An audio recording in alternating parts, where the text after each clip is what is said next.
Bom dia, boa tarde, boa noite. Está começando mais um papo.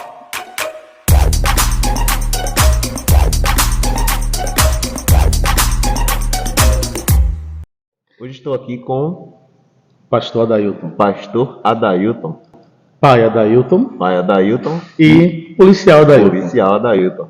E já para iniciar, eu gostaria de saber como é conciliar esses três. Porque assim, exigem responsabilidades, né, e comportamentos diferentes. Então, na mente do senhor, e como o senhor faz para lidar com isso aí? Às vezes eu consigo. Às vezes eu consigo. Foram várias situações que o policial acabou trabalhando no lugar do pastor e vice-versa, o pastor e o pai. O pai está sempre presente porque ser pai é um sacerdócio, ser pai é uma dádiva de Deus e a gente tenta conciliar da melhor maneira possível essa tríade, né, de funções que são diferentes, mas elas se interligam entre si por conta do sacerdócio, como eu já tinha falado, né, que é. Então, para mim é um privilégio, aprendi a gostar e às vezes eu separo as três, às vezes não. Bom, vamos falar um pouco sobre o pastor Adailton, né? E eu gostaria de saber como iniciou, como foi que o pastor Adailton, né, se tornou primeiro o irmão Adailton, como ele conheceu o evangelho, veio de seus pais, ou veio através de um amigo, como foi que aconteceu isso? Cara, eu creio no poder da oração. A minha mãe orou por mim durante 8 anos. E isso mudou tudo, a oração muda tudo.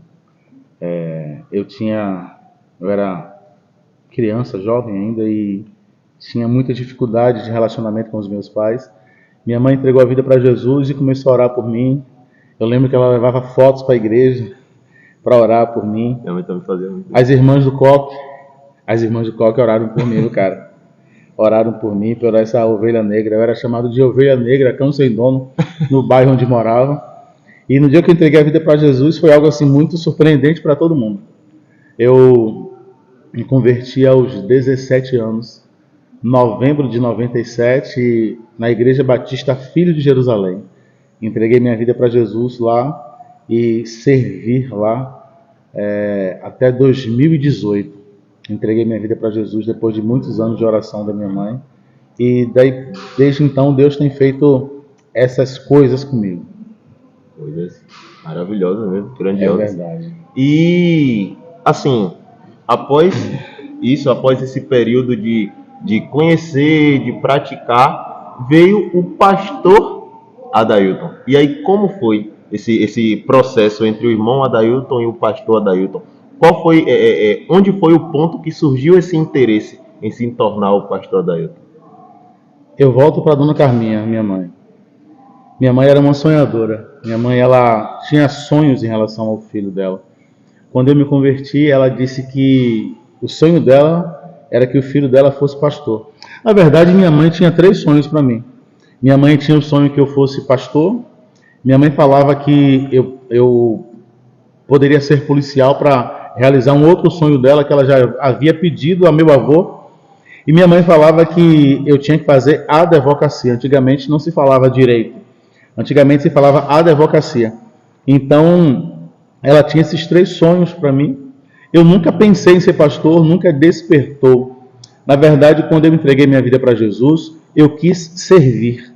Eu vivia num mundo muito sem graça, num mundo muito de egoísmo. E quando eu entreguei minha vida para Jesus, a segunda-feira, chegava na igreja, pegava a chave na mão do caseiro, a chave da igreja, abria a igreja, varria a igreja, passava pano na igreja, arrumava aqueles bancos de madeira. Depois eu ia para o banheiro, lavava o banheiro, voltava para a igreja e ali eu trancava a porta e eu tinha a oportunidade de ir até o altar, pegava a minha Bíblia, colocava no púlpito e eu pregava para ninguém porque eu tinha na minha vida um exemplo que é o apóstolo Elias. Eu falava assim, eu quero falar igual a ele, eu quero ser igual a ele.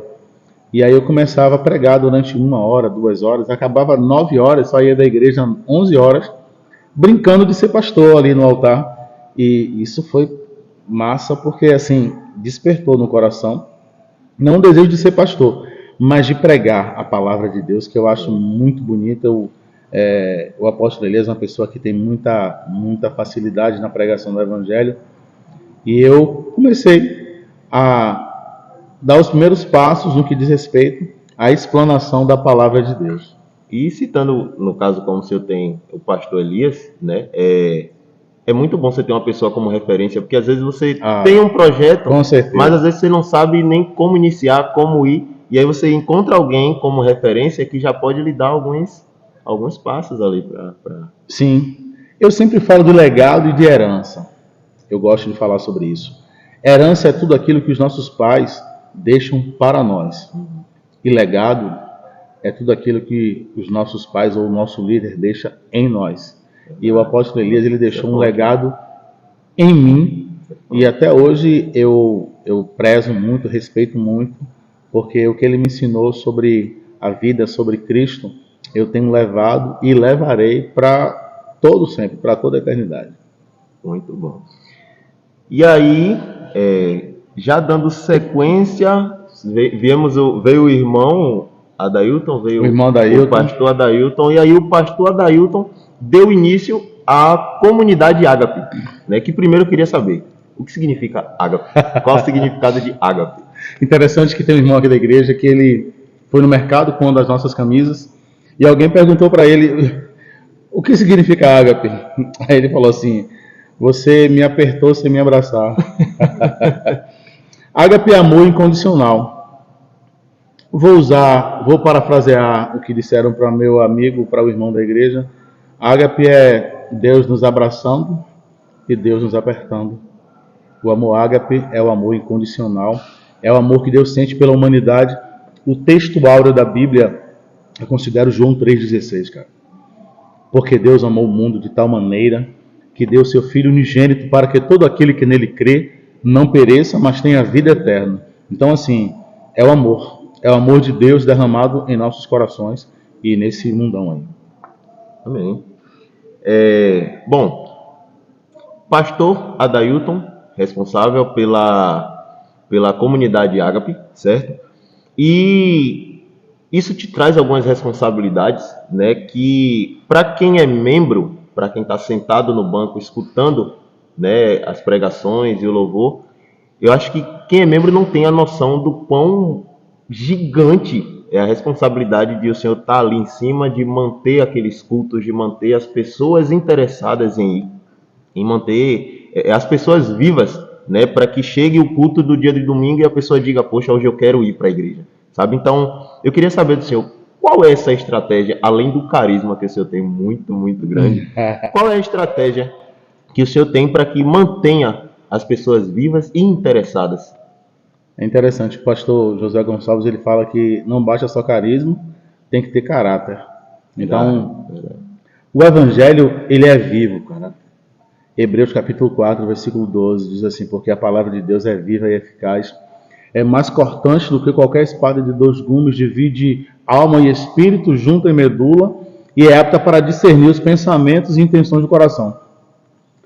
Eu sou um pastor tradicional, conservador, no sentido de entretenimento. Eu acredito que a igreja não precisa de entretenimento. A igreja precisa da base, que é a palavra de Deus. A palavra de Deus por si só gera no coração do indivíduo o interesse em buscar as coisas de Deus. E é interessante quando a gente vê Oséias falando, o profeta Oséias: conheçamos e prossigamos em conhecer ao Senhor. Isso é importante. Então, nós não fazemos muito entretenimento. A comunidade Ágape não tem entretenimento para prender pessoas. Porque muitas vezes a gente faz um culto de jovens, aí tem que ser uma palavra voltada para jovens. Cara, a palavra de Deus não é uma palavra voltada para um segmento, para um setor. Sei. É a palavra de Deus, é aquela palavra que penetra no coração da criança até o ancião. Como ela mesmo diz, ela se renova a cada dia. Então, o que serve para mim, amanhã ela pode ser nova para servir para o Senhor. Sim. E amanhã nova para servir para outra pessoa. Sim, exatamente. Então, não tem assim não tem um segredo. É muito fácil no Instagram as pessoas venderem cursos como crescer igreja, como ter uma igreja viva. a igreja por si só, ela é viva. A igreja por si só, ela é triunfante. A igreja por si só, ela é esse organismo vivo que causa um impacto para uma geração. E isso é o que nós temos feito: oração, palavra, canções que falam sobre Deus. E nós estamos a cada dia prosseguindo. A comunidade Ágape nasceu em meio a uma pandemia terrível, em novembro de 2020. Na verdade, em outubro de 2020, brincamos até, dizemos assim, começou na garagem evangélica Ágape, a garagem ficou pequena, e a gente começou na calçada evangélica Ágape, a calçada ficou pequena, e nós ousamos em alugar um espaço, e aí virou uma comunidade evangélica Ágape. Nós iremos completar 3 anos agora, mês de novembro, e tem crescido a cada dia, como a palavra de Deus lá em Atos fala que Deus ia acrescentando as pessoas à igreja. E nós temos feito isso, nós temos visto o agir de Deus com muita graça, com muita leveza na comunidade Ágape, e tem sido bênção para mim. É uma experiência desafiadora, porque eu sempre fui pastor, eu fui consagrado a pastor, mudando aqui, voltando um pouco. Eu fui consagrado pastor em 2008 pelo apóstolo Elias, e eu comecei a ser um pastor auxiliar, e quando foi em 2012, mais ou menos, a gente assumiu o ministério no Jardim Petrolar, e damos início também a essa caminhada. Mas todas as vezes que chegava algum problema, eu tinha alguém para passar. Um suporte. Exatamente. Ali. Mas agora, bate aqui e fica aqui, eu tenho que resolver. E Deus tem dado graça e sabedoria para a gente estar conduzindo um rebanho, que é muita responsabilidade, como você falou. É muita responsabilidade. Às vezes a gente chora um bocado sem ninguém ver. Às vezes a gente chora, a gente pergunta como é que você está, todas as ovelhas, mas às vezes você não ouve ninguém dizer assim: pastor, como é que você está? E isso é assim, mas isso não me desestimula, cara. Porque os homens de Deus, eles tinham seus momentos de dificuldades. Até o próprio Cristo, ele passava por alguns momentos de solidão onde ninguém perguntava. Isso faz parte do processo de aprendizado. E eu tenho louvado ao Senhor a cada dia por Ele ter me entregado pessoas para cuidar. Sei da responsabilidade, mas Cristo é suficiente em todas as coisas. Verdade. Voltando aí um pouquinho no que o senhor falou, o senhor assume a responsabilidade, né, e mantém ela viva para tentar resolver. E o senhor citou Jesus como exemplo, e teve um momento que, se ele pudesse, ele teria desistido. Que foi quando ele falou: Pai, se possível, afasta de mim esse cálice. Se ele pudesse, ele teria desistido naquele momento. Então, se ele, como Jesus, pensou em desistir, digamos assim, porque imagine, o pastor Dai, exatamente, é um ser humano. Outra coisa que eu queria saber do senhor, né? O mundo vem mudando, e muitas oportunidades de errar vão aparecendo, certo? E assim, a cada dia que passa, a gente vê que vai ficando um pouco mais apertado o cerco, um pouco mais estreito. Então eu queria saber do senhor assim: quais os perigos que hoje a igreja, no geral, né? Quais os perigos que hoje a igreja se expõe nesse mundo de hoje, nesse mundo contemporâneo? Cara, eu estava parado em casa e comecei a escrever algumas situações, e eu percebi assim algumas palavras que eu tenho falado sobre os perigos da igreja. Eu citei quatro são, né? Primeiro, secularização. Segundo, relativização. Terceiro, sedução. Quarto, distração. A igreja corre um perigo. Eu estava lendo um artigo que fala sobre secularização, e a igreja tem passado por um momento desse na igreja contemporânea em si. Sabe, aquela perda de influência, aquela perda de relevância da igreja no processo de influência através de seus princípios éticos e morais. A igreja está passando por esse processo de secularização, ou seja, as pessoas lá, elas não veem a igreja com tanta influência, com tanta relevância, como se via no passado. E esse é um grande perigo. A igreja está se secularizando, ela está se adaptando ao mundo para ser aceita. Mas o interessante é que Charles Spurgeon, um grande pregador, o príncipe dos pregadores, ele diz assim: a igreja deve atrair pela diferença. e não pela igualdade. E um dos grandes riscos da igreja hoje é justamente esse processo de secularização. Aí eu tenho outra palavra, é a relativização.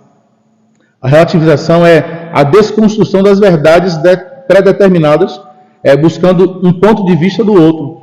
Eu relativizo as coisas. Então, eu sempre digo que uma das portas que Satanás abre para as pessoas irem para o inferno não tem nada a ver. E a gente costuma dizer isso, não tem nada a ver. Usamos ainda a Bíblia. Não, tudo é lícito. Eu faço o que eu quero. Esse processo de relativização tem atrapalhado no processo de santificação e de impacto da igreja sobre esse mundo. Ou seja, secularização, relativização e um outro que Cristo fala é a sedução. Cara, a igreja, por ela ser tão cobiçada, ela é seduzida a cada dia ou tentada a cada dia. E o próprio Cristo, Yeshua, ele diz assim: cuidado para que ninguém te seduza. Aí eu digo aqui na igreja, as pessoas dizem assim: pastor, é verdade. O seduzido é escravo do sedutor. O sedutor faz o que quer com o seduzido. E o mundo tenta seduzir a igreja maquiando algumas coisas maléficas como se fossem benéficas para nós. E a gente acaba se inclinando, tornando um seduzido. E o seduzido, ele faz coisas terríveis. O seduzido, ele é capaz de cometer atrocidades para satisfazer essa sedução. Se torna frágil a um ponto de nem perceber que está fazendo aquilo, né? Com certeza. Se você olhar no dicionário, sedução é assim: ato ou efeito de seduzir, de induzir ao mal ou ao erro por meios artificiais, de desencaminhar, de desonrar, valentes dos encantos e promessas. Sedução é encanto, é fascínio e é tentação. E nós não fomos chamados para sermos seduzidos. E a igreja tem se vendido, mas a Bíblia diz que nós fomos comprados, nem com ouro e nem com prata, nem com coisas corruptíveis desse mundo. Nós fomos comprados pelo precioso sangue de Jesus. E já que fomos comprados, não podemos ser de maneira nenhuma vendidos. E a última coisa que eu tenho falado sobre os perigos da igreja é a distração. Um dos sinais da vida de Cristo é a distração, cara. Cristo fala assim: como foi nos dias de Noé, será na vinda do Filho do Homem. Cara, como foi nos dias de Noé? As pessoas casavam-se, davam-se em casamento, as pessoas estavam distraídas dos seus deleites. E isso é perigoso. A distração. E quando eu falo de distração, eu só lembro daquele menino lá do Atos, o jovem Eutico. O jovem Eutico, ele estava na janela, sentado. O apóstolo Paulo pregando, e ele observando a mensagem do apóstolo Paulo, e ele olhando lá para a rua. E aí tem uma frase que as pessoas gostam quando eu falo. Tem uma frase que a gente, quando eu falo, os adolescentes ficam assim, ó: quando eu me distraio com as coisas de fora, eu perco o interesse pelas coisas de dentro. Quem estava dentro? O apóstolo Paulo pregando. O que estava fora? O mundo. Os fascínios do mundo. Havia uma janela ali que estava levando o jovem Eutico a se distrair. E hoje nós temos uma janela. Pequenininha, mas que mostra um mundo. Verdade. Essa janela tem destruído casamentos. Essa janela tem viciado pessoas. Verdade. Então eu sempre digo, quem se distrai com as coisas de fora, perde o interesse pelas coisas de dentro. Verdade. Então o perigo da igreja hoje é justamente isso, um dos, secularização, relativização, sedução e distração. A igreja não pode se distrair. Cara, eu estava no comércio um dia desse e estava parado para pagar um boleto da internet e vinha alguém com um celular na mão, tão distraído, e tinha uma placa de quebra-molas, cara. O cara bateu a testa e caiu. Ele caiu, o celular foi para um lugar, foi para outro. E aí alguém estava passando por mim, sabe qual foi a frase que a pessoa disse? Toma, distraído. O perigo da distração é você não chegar ao seu propósito. A distração nos tira do propósito. Tem maridos que vão comprar carne de 8 da manhã, passa na porta de um bar, passa no bar, se distrai, chega em casa 1 hora, uma carne. Aí já sabe, né? A mulher vai ficar aí fora. Super problema. Pois é, cara, é isso. A igreja não pode incorrer nesses erros, porque a igreja, ela é a voz de Deus na terra. Ela é a manifestação do amor de Deus, da misericórdia de Deus aqui na terra. A igreja é a noiva de Cristo. A noiva de Cristo. Verdade. Muito aulas com o pastor Adailton. Vamos lá. Outro tema importante também, na verdade são 2 temas, certo? Só que vamos falar um por vez. Primeiro, dízimos. Eu fui evangélico durante muitos anos e tive a oportunidade de conversar com algumas pessoas. Sim. E eu posso colocar assim, que eu ouvi 50% dizer que sim, 50% dizer que não. E aí eu queria saber da opinião do senhor sobre dízimos. É justo? Ainda corre nos dias de hoje? É válido você dar os 10% ainda no dia de hoje? A gente busca na internet, a internet mostra aquilo que a gente quer. Eu vou muito mais além do que diz respeito a dízimo, porque assim, é para os dias de hoje? Não. Mudou o parâmetro. Se você for observar, tudo bem, dízimo está lá estabelecido na lei, se bem que Abraão deu dízimo a Melquisedeque. Ok? Qual o parâmetro da igreja? O nascimento da igreja, lá em Atos. A Bíblia diz que eles vendiam tudo que tinham e entregavam. O parâmetro do Antigo Testamento é 10%. O parâmetro do Novo é tudo. E aí? E agora? Só que esse parâmetro do Novo Testamento, por que se usou o parâmetro do Antigo Testamento para os 10? Porque pensávamos que a igreja ia ficar numa comunidade e ela ia, como não tinha moral lá fora, vou usar o termo usual aqui, elas se fechavam entre si, formavam-se comunidades, e eles não tinham por que ter uma casa lá, eles vendiam uma casa e traziam. Foi assim com Barnabé, que vendeu algo e trouxe, e foi assim com Ananias e Safira, que vendeu algo, usurpou o coração e trouxe, e os 2 morreram, já na época da graça. Eles perderam. Então assim, o parâmetro era 10% no antigo, no novo era tudo. Só que como a igreja cresceu, voltou o parâmetro, permaneceu o parâmetro do 10%. Então, cara, assim, a Bíblia diz, o apóstolo Paulo falando com Timóteo, o amor ao dinheiro é a raiz de todos os males. Cristo fala, ou você serve ao Senhor, seu Deus, ou a Mamon. Então, se eu for ficar especulando dízimo, barganhando dízimo, eu vou incorrer em erro. Então, na nossa comunidade, nós falamos sobre expressão de generosidade. E aí você dá mais que 10, dá 20, dá 50. Porque o parâmetro é o parâmetro do seu coração. Então, eu não se tem terrorismo gospel. Se você não dizimar, você vai para o quinto dos infernos, vai vir um monte de gafanhoto, cortador, migrador, tal. Não, meu irmão. Nós trabalhamos com muita leveza e suavidade, porque se você quer comprar um microfone, você não vai chegar lá e vai dizer assim, pô, eu sou cristão, eu quero comprar um microfone. Se você for alugar um espaço, se for para a igreja, eles cobram mais caro. Então, se eu faço parte de uma associação de policiais, que eu sou policial também, claro, né? Como todos já sabem. E se eu não pagar essa associação, eu não tenho parte. Mas a igreja não é assim. Se você for dizimista, você faz parte. Você comunga, você entra, você adora. Então, eu acho que é questão de hombridade moral, cara. Se você está num lugar, você deve contribuir com esse lugar. E qual o parâmetro que nós utilizamos? Utilizamos o parâmetro do dízimo, 10%. E aí eu volto para Gênesis, né? Deus fala assim, vocês podem usar de tudo, menos dessa árvore que está no jardim. Então, vamos colocar isso para os nossos dias. Deus nos entregou o nosso salário, entregou as nossas... É tudo seu. Só isso aqui que não. Então, assim, é com muita leveza.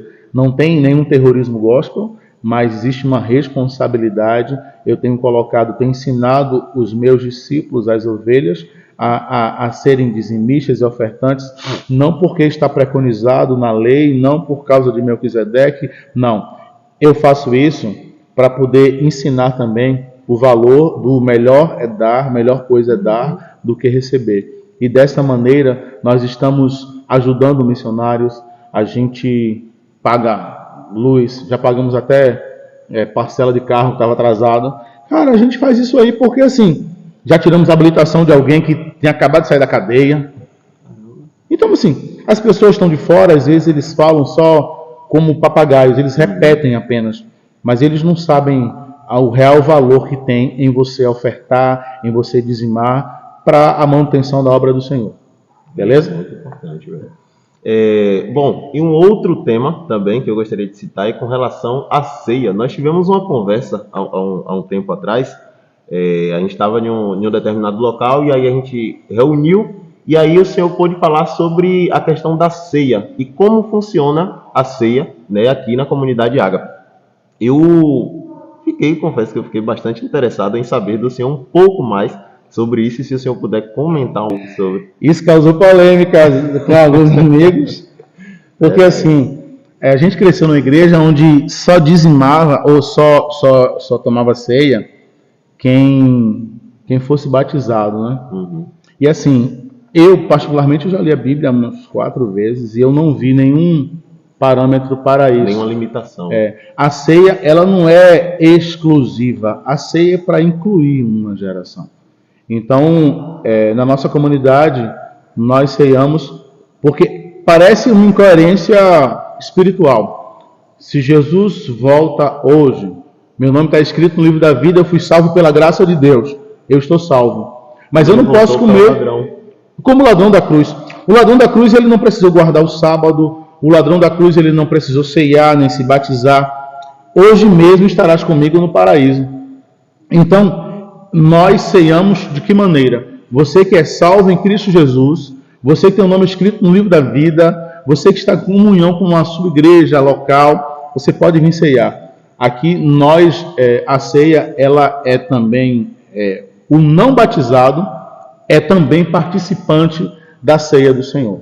E nós estamos fazendo isso a cada dia com muita responsabilidade, explicando, né, porque ceia é olhar para cima e ver Cristo, e olhar para o lado, ver o nosso irmão, olhar para dentro de nós mesmos, porque a Bíblia diz: examine-se o homem a si mesmo e tome da ceia. Em nenhum momento o apóstolo Paulo fala assim: examine-se o homem a si mesmo e não tome da ceia. Porque aquele que tomar indignamente, cara, qual é o cristão que toma ceia dignamente? Sendo que a graça de Deus é que está sobre nós. A graça de Deus, ela alcança o inalcançável. A graça de Deus, ela perdoa o imperdoável. Então, esse é o nosso parâmetro para a ceia aqui na comunidade. Mas respeito todos os meus irmãos, e a gente vai caminhando, sabendo que o nosso alvo é Cristo. Muito bom, velho. Futebol. Vamos relaxar um pouquinho aqui e falar um pouco sobre futebol. Eu também já fiz parte, né, de ministérios onde o futebol é simplesmente proibido. Tipo, você é membro daqui da nossa igreja, você não pode participar do futebol. Só que assim, é uma coisa que acredito que a maioria dos homens, né, tem um toque de amor pelo futebol. Tá aqui nas veias do brasileiro, exatamente. Sobretudo.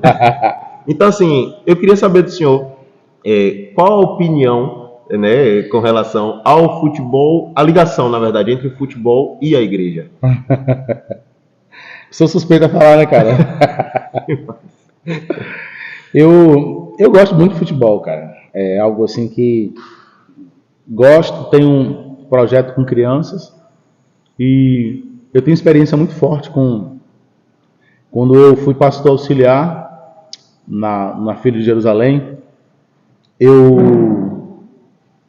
Eu comecei a ter um projeto de futebol, chamei a galera para jogar bola. E o que aconteceu? Eu peguei e convidava os garotos que moravam ao redor ali. A questão é que conheci um menino chamado Vinícius. Aí eu trouxe ele para o futebol, ele se converteu através do futebol. E hoje esse menino, ele é presbítero da Assembleia de Deus, é uma bênção, é um menino estudioso, é um homem de Deus. E assim, cara, futebol, ele serve também para resgatar vidas no nosso projeto.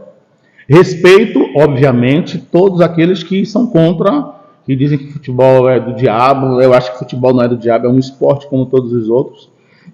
O apóstolo Paulo, ele cita até alguns esportes, ele cita o boxe, no esmurro, à toa, ele fala sobre o atleta, entendeu? Então, assim, ele, por viver em Atenas, Atenas era uma cidade voltada para o esporte, entendeu? Então, assim, eu não vejo nenhum problema. Inclusive, nós temos o futebol aqui, como você sabe, você participa conosco dia de segunda-feira, e nós temos o nosso momento de oração. Algumas pessoas se convertem também, porque a gente chama para o futebol, chama para o culto, as pessoas entregam uma vida para Jesus e seguem. Eu já estabeleci que eu vou jogar até os 55 anos. E vamos lá. E tá no pique para isso, né? Tá no pique para isso.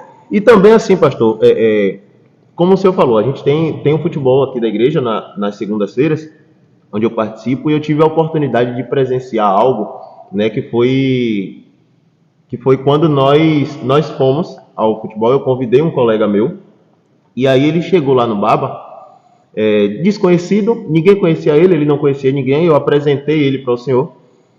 E aí, durante a oração, né, que nós sempre fazemos a oração antes do Baba, o senhor citou o nome dele na oração, no meio de tantas pessoas, e aí um simples ato do senhor fez com que ele se sentisse tocado, que, como eu comentei, depois ele chegou até mim, ele me perguntou, ele falou sobre, poxa, velho, o pastor, ele lembrou de mim ali na oração, como eu comentei com o senhor isso. E assim, são pequenas oportunidades que a gente consegue conquistar a pessoa, né? Os corações, na verdade, né? Com pequenas ações, como Jesus, por exemplo, quando ele teve a oportunidade de conversar.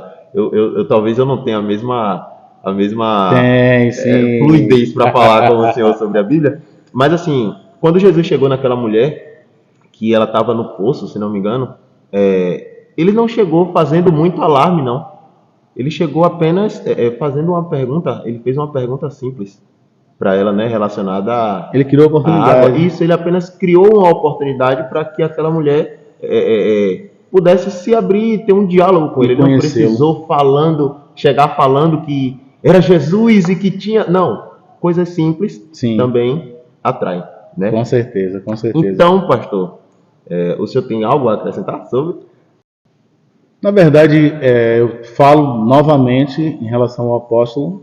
Ele nos ensinava bastante, que é interessante você saber o nome das suas ovelhas. E eu procuro utilizar isso não somente na igreja, mas em todos os ambientes onde eu estou. Eu chego para a garçonete, eu olho o nome, eu vejo, chego para o cara do balcão ali e pergunto, observo o nome dele e chamo pelo nome. Porque eu entendo que quando eu chamo pelo nome, há uma valorização da pessoa. Poxa, alguém me chamou pelo nome. Exato. E o próprio Cristo diz assim, ó, te chamei pelo teu nome, te disse, tu és meu. Cristo, quando nos chama, ele nos chama pelo nome. Então, vamos imitar a Cristo e chamar todos pelo nome. Fiquei feliz por aquele ato que é corriqueiro. Todo mundo que chega no futebol, eu pergunto o nome. Tem que me tomar a bênção, né? Claro, é um protocolo do Baba. E a gente vai criando esse vínculo, porque eu tenho certeza que onde ele me vê, ele vai lembrar, o pastor ali que orou por mim, que sabe o meu nome. Então a gente precisa ser especialista em pessoas. Não precisa estudar. Empiricamente você pode ir conhecendo pessoas, mas isso perpassa em você conhecer primeiro a Cristo e a si mesmo. Exatamente. Bom, vamos lá. Pastor Adailton e o policial Adailton, certo? Nós temos uma certa, no caso eu tenho uma certa dúvida com relação a... Existe um choque entre essas, eu posso dizer, entre esses trabalhos? Porque ser pastor a gente pode considerar um trabalho? Entre esses sacerdócios. Pronto. Entre esses sacerdócios existe um certo choque, como por exemplo, uma garota aqui da igreja, ela foi abusada, um exemplo, né? Ou então ela sofre agressões em casa. E aí ela tem um medo de expor e ela chega para o senhor em particular e conversa com o senhor. Pastor Adailton ou policial Adailton é quem resolve com ela? Cara, é difícil. é muito difícil. Já houveram algumas situações complicadas, porque a gente fica numa sinuca de bico, como diz por aí. Já aconteceu o caso de abuso, e eu, como pastor, respirei fundo, conversei com a mãe, e daí ela tomou as providências. Já teve caso de Maria da Penha, teve uma pessoa que falou que foi agredida pelo marido. Aí o pastor foi lá na casa e falou assim: levanta todo mundo, vista sua roupa, rapaz, pegue seus documentos, que a gente vai para a delegacia. Ou seja, o pastor ali agora, que era policial, ela me olhou assim, ele me olhou assim e falou assim: não acredito que ele vai fazer isso com a gente. Bora, delegacia. Eu não tolero. Eu não tolero. Eu já teve situações aqui há algum tempo atrás, eu era de outro ministério, que eu fazendo patrulhamento normal, aí recebi a ordem da central para deslocar para tal lugar no Petrolar para atender um caso de Maria da Penha. Chegando lá, por coincidência, era uma ovelha nossa. E aí ela explicou para mim, e eu fiz o procedimento de policial naquele momento, e falei com ela que depois nós iríamos lá, eu e a minha esposa, iríamos lá para conversar. O marido dela estava escondido e ele não gostou porque eu fui, que ele achou que eu fui como o pastor. E ele começou a falar um monte de coisa, jogando um monte de conversa fora, disse que não tinha medo de mim, que ia me encontrar por aí. No caso, ele falando com o pastor Dai, sem saber que o policial Adailton estava só de olho nele. Sim, ele falou que a gente ia se encontrar por aí. Cara, aí a gente se encontrou. Esse é o medo. A questão é essa, né, cara? Não tem mãe, não entra. Não entra. A gente se encontrou e aí pronto, ele chorou bastante. Eu não sei por que ele chorou bastante, pediu desculpas e tal. E a vida que segue, irmão. Porque assim, eu não tenho medo de nada, cara. Eu tenho medo só da ira de Deus descer sobre a minha vida. Então, assim, a gente tenta separar. Anos atrás eu prendi uma quadrilha de assaltantes. Assaltaram o comércio da cidade e nós conseguimos interceptar o veículo na BR-101 e estavam todos armados, eram da região metropolitana de Salvador. E quando eu cheguei para colocar um deles no presídio da viatura, o pastor, Deus me tomou, cara. Eu comecei a orar em línguas estranhas. Olhei para ele. Ainda na viatura? No momento da operação. No momento da operação. Aquilo foi muito forte, porque eu olhei para ele, tinha colocado os outros, falei: vem cá. Chamei ele e falei: olha, hoje Deus te deu livramento de morte, porque você esperou a sua mãe sair para o círculo de oração, entrou nesse carro e veio roubar. Aquele menino se ajoelhou, começou a chorar e confirmou tudo aquilo que o Senhor havia me dito sobre ele. Ele esperou a mãe sair para efetuar esses assaltos, roubo de carro. Mas naquele momento o pastor falou mais alto e Deus usou o pastor ali enquanto policial e ele chorou bastante, entregou a vida para Jesus. Entendeu? Então às vezes não dá para você dissociar. Eu já fui numa situação onde uma menina tinha sido estuprada. A situação estava tão triste, a família estava tão desesperada que quando eu observei, eu estava de joelhos, todo mundo de joelhos orando. Eu estava com uma submetralhadora, pistola, carregador, fardadão, e eu estava orando por aquela jovem, a família toda de joelhos também, e ela também entregou a vida para Jesus. Cara, então são N experiências. A gente resgatou 8 reféns nas margens da BR também. E ali, daqueles 8, 3 entregaram a vida para Jesus. Porque existe o policial, que é técnico, que é tático, mas existe o pastor, que tem um coração grande e que ama a família, quer ver a restauração. Então, assim, policial e pastor, eles vão em muitos lugares onde ninguém tem coragem de ir. Então dá pra gente às vezes separar, mas às vezes mistura tudo, mas no final dá tudo Tá certo, tudo cara. certo. Já que nós entramos nesse assunto do policial, Adailton, eu queria saber do senhor como foi que surgiu o interesse. O senhor já falou sobre um sonho, né, da sua mãe, mas assim, isso te motivou, com certeza isso te motivou, mas assim, em que ponto o senhor decidiu, tipo, eu vou ser policial? Não motivou não? Não? Não. Eu não queria ser pastor, eu não queria ser policial. Cara, eu andava com bandido. Eu morava na periferia da cidade e bandido pra gente era a nossa referência. Os dois piores bandidos da cidade na minha época, eu andava com eles sentavam do meu lado, eu dava água pra eles, eu informava eles quando a viatura estava chegando, cara. O cara da periferia, ele tem um pertencimento com a periferia. Então eu não queria ser polícia de jeito nenhum. Aí você fala, e como foi que surgiu essa loucura, velho? Cara, eu tava passando fome. Não sei se você já passou fome, passar fome é algo terrível. Eu lembro que eu eu me formei muito cedo, né? Com 16 anos, eu estava no terceiro ano, no último ano, porque o meu pai dizia, se você perder o ano, você vai vender carvão. E eu via os meninos vendendo carvão do lado da minha casa, e falei assim, cara, não era coisa boa não, velho. E aí eu falei, pô, eu vou estudar. Comecei a estudar, mas chegou um tempo em que a minha mãe faleceu em 99, janeiro de 99. A gente começou a passar muita fome, muitas dificuldades, e eu fiz 4 concursos. 4 concursos, fiz prefeituras, tal, agente de saúde, mas não passava. E surgiu esse concurso da PM. 90 mil pessoas inscritas, 13 mil vagas.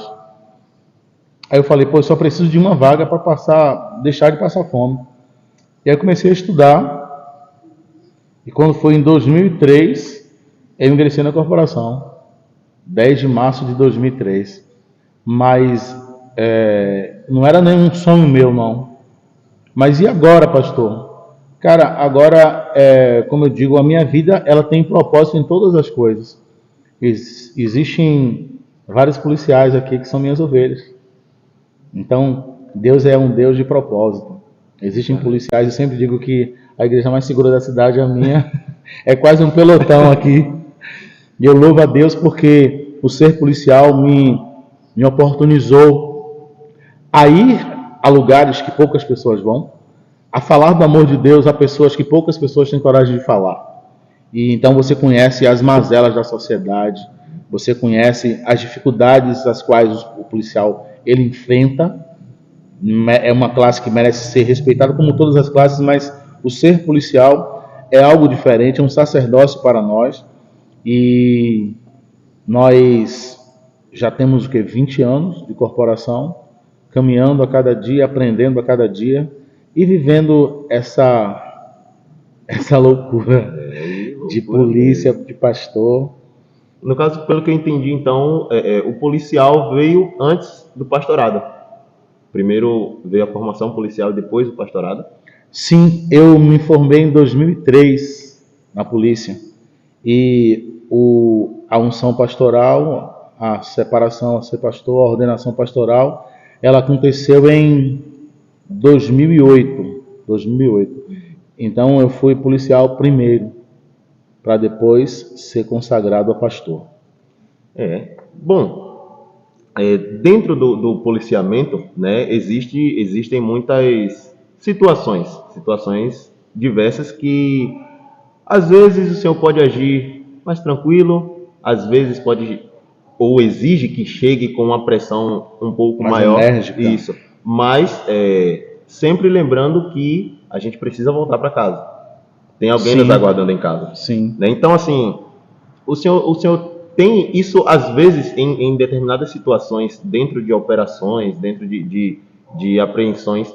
Existe isso de você chegar em um local e você sentir que aquilo ali pode lhe colocar em perigo e meio que recuar por saber que tem alguém lhe esperando em casa?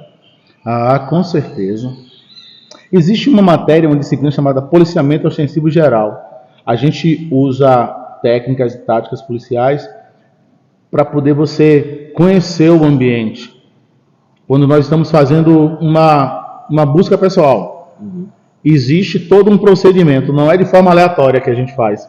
A gente treina, para poder, na hora da realidade, da real, a gente está treinado, condicionado ao ambiente. Existem ambientes que são totalmente hostis. Então, se tem alguém para ser abordado, tem um policial que faz a segurança de quem está abordando. Ah, mas e a parte externa? Existe um policial que faz a segurança externa. E tem toda uma técnica para você aplicar a tática. Entendeu? Uhum. Você começa a trabalhar. Existem ambientes que você chega que você percebe, existe aquele tino policial que fala assim, não, aqui está tranquilo. Porém, sempre alerta. Houve situações em que o bandido ele se homiziou no matagal. Por que é que eu vou entrar no matagal ali naquele momento? Eu preciso voltar para casa. Eu tenho 3 filhos, irmãos. Eu sou pastor, sou policial, mas antes eu sou pai. E eu preciso voltar para casa. Eu tenho a minha digníssima esposa, que eu amo muito, que eu preciso voltar para casa. Eu vou dizer para você, para voltar para casa, a gente faz de tudo para voltar para casa. E é uma situação, você tem que pensar, resolver em questão de frações de segundos. Você tem que tomar decisões. E às vezes você toma decisões erradas. Quem nunca errou na vida? Mas pior do que você tomar decisão errada é você não tomar decisão nenhuma. E o sacerdócio policial me ensinou bastante. Me ensinou bastante. E tem me ensinado a cada dia. É, muito bom. Voltar para casa e quem está te aguardando lá? 3 filhos, não é isso? Quem está me aguardando lá é Jace, Tainá, Gustavo, um filho especial que Deus nos deu, e João Vitor. Então, fora a tartaruga, o cachorro e o gato. E os gatinhos. Bom, o senhor falou sobre Gustavo, né, um filho especial que o senhor tem, mas antes da gente falar um pouco sobre ele, eu gostaria de saber, ser pai foi algo planejado pelo senhor? O senhor já planejava ser pai? Já tinha isso só para Adailton e depois passou para sua esposa, tipo, ó, eu quero ser pai e eu quero ser pai? Cara, eu fico feliz porque a gente cresce numa família, minha família foi muito humilde, mas era uma família muito assim, que guardava princípios éticos e morais, e eu sempre quis ser pai. Eu casei em 2005. Tainá foi planejada. Tainá, no caso, é a mais... É a primogênita. Isso. Ela nasceu dia 6/7/2007. Pronto, Tainá foi planejada. Gustavo não foi planejado e nem João foi planejado. Só Tainá que foi planejada. Tainá, vamos organizar para você ficar grávida. E Tainá nasceu. O restante aconteceu. E assim, quando o Gustavo nasceu, ele nasceu com algumas situações complicadas. E aí, logo após alguns anos, 2 anos, assim, perguntaram se a gente era louco de ter outro filho, já que um nasceu com uma certa deficiência. Aí eu falei, negativo, se nascer deficiente eu cuido de novo, não tem problema nenhum. Então eu tenho uma princesa e 2 príncipes em casa e a rainha de todas as coisas. Né? Eu sempre falo, eu, a pastora e as crianças. Quando recebeu a notícia, né, de que estava a caminho um filho especial, o senhor já tinha descoberto antes dele nascer ou foi após o nascimento? Foi após o nascimento, cara, porque assim, o pré-natal foi perfeito. Tem um exame que fala assim, com Doppler colorido, que mostra o sangue correndo na veia, o barulhinho, aqueles barulhinhos legais que eu achava massa aquilo ali. Quando ele nasceu, ele teve hipoglicemia, ou seja, uma taxa elevada de açúcar no sangue, então não levava oxigênio ao cérebro. Uhum. E ele teve 2 AVCs com 2 dias de nascido. Aquilo causou um desespero e nós encaminhamos ele para o Hospital Espanhol, em Salvador, e o médico disse que infelizmente não podia fazer nada, porque o sangue tinha jorrado muito no cérebro dele. Se ele fosse drenar, haveria um risco maior de Gustavo morrer, E ele falou assim, aqui só Deus. Cara, quando ele falou só Deus, É ele mesmo. aí eu falei, então vai ser ele mesmo. Aí foi uma corrente de oração, nós choramos bastante. Com 27 dias na UTI, eu entrava na UTI, as crianças estavam chorando. Aí fica o maior sonho do pai era ver meu filho chorando, que ele ficava lá sem chorar. Ele estava lá em coma, não chorava, não batia os olhos. E aí eu falava, reage, campeão.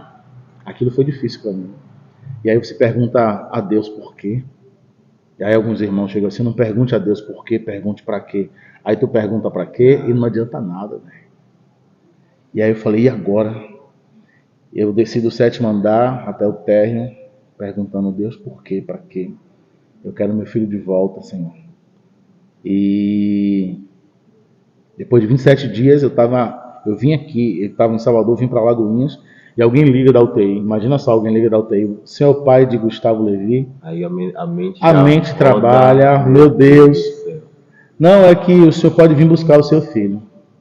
Aí a explosão. Meu amigo, eu peguei esse carro e fui para Salvador. E o médico disse assim, ó, o coágulo desapareceu. O coágulo desapareceu. É o poder da oração, cara. É o Cristo que... É por isso que não tem como deixar esse Deus. As experiências que eu tive com Deus, elas são sobrenaturais. E o meu filho me trouxe tanta alegria. E quando o médico trouxe, colocou ele nos braços assim, eu me alegrei com Deus, porque era para ele morrer. Meu filho é um improvável. Mas eu sempre digo que no campo da improbabilidade, o meu Deus é especialista em tornar o improvável provável. Não era para ser. Mas quando Deus quer, é assim. Verdade. E aí a gente levou ele para o oftalmologista. A oftalmologista disse que ele não ia andar, não ia enxergar. Levamos para o corte lá no Canela, não vai andar. Levamos para a fono e não adiantou nada. E agora? Ganhamos um CD de Thales Alberto. Ele não falava nada, cara, até esse CD chegar. Depois que o CD chegou, até hoje ele canta. Ele faz tudo que Thales faz. Eu fiz uma chamada de vídeo com o Thales Alberto. O Thales Alberto ficou encantado com a dicção, com a maneira que Gustavo canta. Gustavo hoje é uma bênção de Deus. Ama Thales Alberto, claro, ama as músicas de Thales Alberto. Ele continua enxergando. Enxerga. A médica disse que com 3 meses ele estaria cego. Ele já tem 12 anos. E ele enxerga muito bem. Às vezes ele está brincando com algum brinquedo assim, o brinquedo cai, ele nem olha. Ele vai lá e pega o brinquedo de volta. E eu tento às vezes soltar e pegar alguma coisa e não consigo. Eu fico tateando. Mas aguçou muito a audição dele. Quando cai alguma coisa, ele vai lá e pega. Ele começou essa época foi difícil para mim, porque ele começou a se arrastar, igual uma cobra. Ele usava o cotovelo para se locomover em casa. Ficava aquele calo. E aí depois ele fez uma transição, não mais com o cotovelo, ele arrastava assim, ele começou a andar de joelhos, o joelho ficou bem também cheio com aquele calo. Final da Copa do Mundo 2014, Argentina e Alemanha. Estávamos reunidos assistindo o jogo e a gente levantava ele assim, ele caía de volta. Não tinha firmeza. E aí chegou um momento em que estávamos lá, a mãe dele falou assim, príncipe não rasteja, príncipe anda, então ande. Cara, ele se levantou, se aprumou e começou a andar. E ele começou a andar dizendo o quê? Glória a Deus, aleluia. Glória a Deus, aleluia. E hoje ele anda, ele vem para a igreja comigo andando, ele vai no comércio, a gente gosta de quando ele anda, porque traz uma alegria no nosso coração. A gente consegue ver que ainda nos dias de hoje a fé faz muita coisa, né? Porque com certeza a sua esposa ela não falou simplesmente por falar. Ela não falou por falar. Não foi um falar aleatório. Levante e ande. Príncipe não rasteja, príncipe anda, então ande em nome de Jesus. Ele começou a andar. E assim, meus filhos, minha filha na época sorriu tanto, meu filho João também, mais novo. ele começou a chorar, a agradecer a Deus. Eles ficavam me perguntando por que Gustavo era daquele jeito. Eu não tinha resposta para dar, eu ficava desesperado. Mas hoje nós temos uma família muito unida, todos trabalham na igreja. Gustavo tem o cantinho dele aqui, se socializa com todo mundo, canta demais, meu filho. E assim, essa é a nossa história. Estou formando em Direito, falta apenas o TCC. Eu ia perguntar isso para o senhor. Eu comecei, eu não tinha perspectiva não. Em 2014, eu fui contratado para levar alguém, para ser motorista de alguém daqui para a Feira de Santana, de Alagoinhas para a feira. E quando passou um carro, tinha escrito assim: quando Deus quer, é assim. Aí eu falei para a pessoa que eu estava levando: quando Deus quer na sua vida, é assim. E nessa conversa, por ela ser coordenadora de um curso de Direito da faculdade, fomos conversando, eu não tinha nenhuma perspectiva. E nem lembrei disso, que minha mãe, era o sonho da minha mãe. Aí quando chegou em Feira de Santana, um outro carro, a mesma frase: quando Deus quer, é assim. Ela falou: olha, senhora Dailton, quando Deus quer, é assim. Vai lá segunda-feira fazer o seu vestibular. E aí eu fiz, cara. E aí cheguei na faculdade, 35 anos. 35 anos. Aí eu falei: meu Deus, eu estou fazendo o que aqui? 35 não, 39 anos. Estou fazendo o que aqui? Um monte de gente de 19, de 20. Eu falei: meu Deus do céu. Cara, com um mês eu era o líder da sala, o líder da turma. Eu era um dos melhores alunos da faculdade. Aí eu falei: meu Deus do céu, como são as coisas? E aí eu interrompi de maneira programada, deixei apenas o TCC, para assumir um trabalho, um ministério aqui na cidade. Passei 2 anos e meio nesse ministério. E aí foi quando eu me desliguei para a comunidade Ágape nascer. E Deus falou comigo assim: a comunidade evangélica Ágape nasceu para muita gente renascer. E tem muita gente renascendo através desse nosso ministério. Deus tem falado com pessoas. E agora eu liguei para a coordenadora do curso. Ela falou assim: a sua vaga para terminar o TCC está aqui. E eu vou terminar porque a vida é feita de ciclos. Eu não posso deixar esse ciclo aberto, senão não tenho oportunidade de viver novos ciclos. Eu vou fechar esse ciclo e vou viver um novo ciclo que eu não sei qual é. Quer ser advogado? Não. Eu tenho usado o direito para ajudar pessoas. Na verdade, o ser policial é você cuidar dos problemas dos outros. O ser pastor é cuidar dos problemas dos outros. E quando eu formar, e já ajudo a resolver problema dos outros. Então, Deus não me fez para mim mesmo. Deus me fez para os outros. Deus é tão perfeito, cara. Deus é tão perfeito que, assim, Deus colocou seus olhos aqui. Você já imaginou por que a gente pensa assim? Por que não colocou aqui? Eu veria tudo. Sabe por que Deus colocou esses 2 olhos aqui? Porque o ser humano não foi feito para olhar para ele mesmo. O ser humano foi feito para olhar para o outro. Você só consegue olhar para si mesmo quando existe algo que reflete. E o que é que está acontecendo hoje em dia? A câmera inverte, não é? Você começa a olhar para si mesmo. Então nós somos a geração egoísta. Nós estamos olhando para nós mesmos, mas nós estamos fora do propósito de Deus. Porque o ser humano foi feito para olhar para o outro. E involuntariamente, mas debaixo de um propósito, Deus tem me conduzido a olhar para o outro, a sentir a dor do outro, a suportar o outro. Eu estava estudando o hebraico esses dias. Cara, o suportar, a gente pensa que é tolerar, não é? Ou eu tenho que suportar essa pessoa. Não. Quando a Bíblia fala sobre suportando uns aos outros, é você segurando no outro para ele não cair. Então, suportar de dar um apoio. O suportar de ser um suporte, de ser alguém que não deixa o outro cair, de ser alguém que faz com que o outro permaneça de pé. Então, o chamado de Deus para a nossa vida é suportar um ao outro, ou seja, ninguém cai aqui. Ninguém cai. Vamos ser conduzidos a cada dia a um novo propósito. Então, a nossa vida hoje não é nossa, a nossa vida é do Senhor e é Ele quem comanda todas as coisas. Tem um texto que fala assim: porque dele, por ele e para ele são todas as coisas. Nele nos movemos, nele existimos, nele somos feituras suas, somos geração de Deus. Verdade. Entendeu, cara? Muito forte isso aí. Pastor, para a gente finalizar, tá?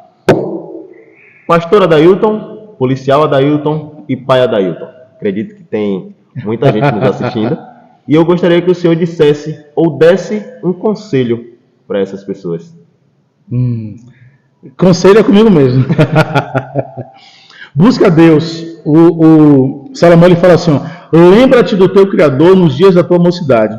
O segredo de todo homem é conhecer a Deus e fazê-lo conhecido. Busque ao Senhor enquanto se pode achá-lo, invocar enquanto está perto. Eu sempre digo que para eu encontrar o propósito na minha vida, não é através do policial, através do pastor, através do pai. Não, o propósito de Deus na vida do ser humano começa em Deus. Começa na fonte. E o meu conselho é: busque a Deus para viver o propósito de Deus aqui na terra, porque você não é um acidente. Você foi planejado pelo Senhor, e o que eu sempre tenho dito desde quando eu me converti: Jesus te ama e tem um plano na sua vida. Amém. Valeu?